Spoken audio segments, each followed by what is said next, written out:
If the cannabis plant has been used since almost the beginning of time, how did it become so stigmatized? So its first use was dated back to ancient Mesopotamia. Then it spread to ancient China, India, Africa, Vikings, everybody. Cannabis was not only used for medicinal and spiritual reasons, but the plant, as hemp, which has way lower levels of THC, was used to make everything from rope, clothes, food, oils, even one of the first forms of paper. We know this because there's hieroglyphs depicting its uses, and it's even been found in graves with shamans. This is one of the first written medical prescriptions for cannabis.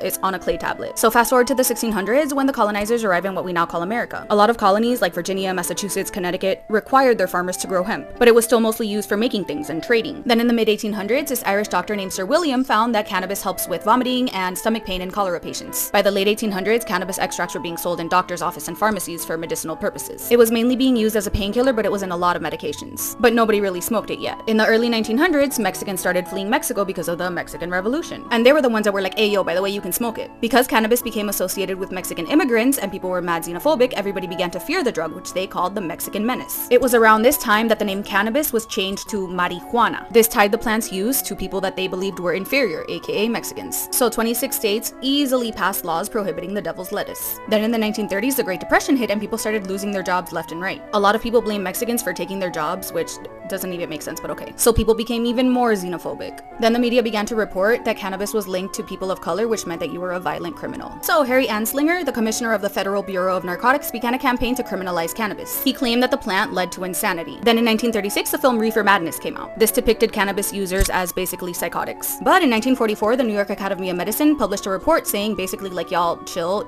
you're being really dramatic, it's not that serious. But the Boggs Act was still passed, which made cannabis-related offenses a super serious crime. In the 1960s, people started realizing that cannabis is basically harmless, but Congress still passed the Controlled Substances Act. This classified cannabis as a Schedule I drug, which was right in line with opiates and all the other hard stuff. From then on, presidents like Reagan, Nixon, and Bush kept fueling this whole cannabis is evil thing. Obviously, that was drilled into our parents' and grandparents' heads, and that got passed down. My guess is that these guys knew hemp could produce way more energy than the oil industry without polluting the environment, but then how would the rich keep getting richer, you know? Also, hemp has 50,000 uses, and it could probably save our economy. Just saying.